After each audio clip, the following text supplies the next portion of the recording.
numbers are in, and I can pretty confidently say, do not pre-order for Battlefield 6 has been a failure. Simply looking at the easily accessible numbers from Steam, there's been at least 605,000 pre-orders as of 9 days ago. And that's not even counting Xbox or PlayStation. So, and just to put that into perspective, at the Steam database, on the day one players of Battlefield 2042, it had 100,000. So if just 1/6 of the pre-orders logged in on launch day, it would still have more players than Battlefield 2042. And as I said earlier, you cannot forget, this is literally 9 days ago. So I would guess on Steam there's at least 700,000 or even more pre-orders after the beta. And now, traveling back in time to the Battlefield 2042 beta, it had 150,000 players. And at the launch, there were about 100,000 players.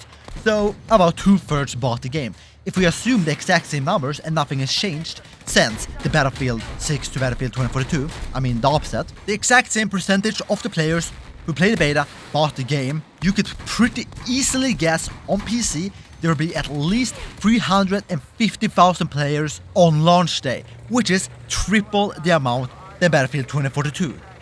They probably have more pre-orders than on Steam, on PlayStation and Xbox. For the simple fact, there's never been a real no pre-order thing on those platforms. But for simplicity's sake, if we just assume Xbox and PlayStation have the exact same pre-order numbers as Battlefield 6 on Steam, you could estimate it up to 1.8 million players have pre-ordered the game. And just say, going off the numbers in the Battlefield Discord, official one actually, there are currently about 500,000 members, a bit less, but about 500,000 members. So, if at least half the members in the server and are actively participating, however you pronounce that word, in the no pre-order boycott or whatever you wanna call it, that's about a 10% difference. Not that large. 250,000 people compared to, 1.8 million people. Which is a lot. It's a lot. And for most people, the truth is, so if you enjoy the game for like 10, 20, 30 hours, you get your money worth. The average median income in America is $30 an hour. So for most people, if the game is bad, they lose depending on the taxes in your state. But, here's the thing. This video isn't supposed to blackpill it. I need to remind you that most games make the majority of their money not from the sales, microtransactions. So you might be asking, how is that a good thing? Who spends the money? The fans of the franchise. So even if most people will pre-order it, you can't forget the few people who actually care about the franchise are the ones generating money for them.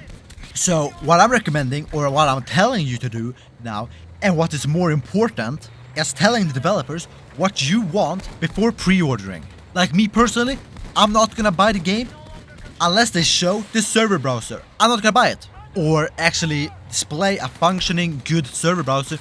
I'm simply not gonna buy it. Because what we currently have and what they had in 2042 is a literal ass. It's the worst thing I have ever seen in my entire life. I'm not even joking. So what I want you to do, go to the developers and tell them what you want. It's the literal only thing you could possibly do.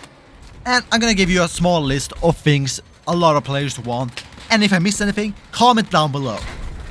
First and foremost, as I said, server browser. No server browser, no buy. Please get us a good server browser. I need it. Next, why are all the houses made out of literal cardboard? You blow up one small little bomb and the entire thing falls down to the ground. Yeah, it looks cool for the first 5 or 10 times. It becomes like the tower in Siege of Shanghai. It's a bit annoying. And the real problem actually is, it's inconsequential destruction.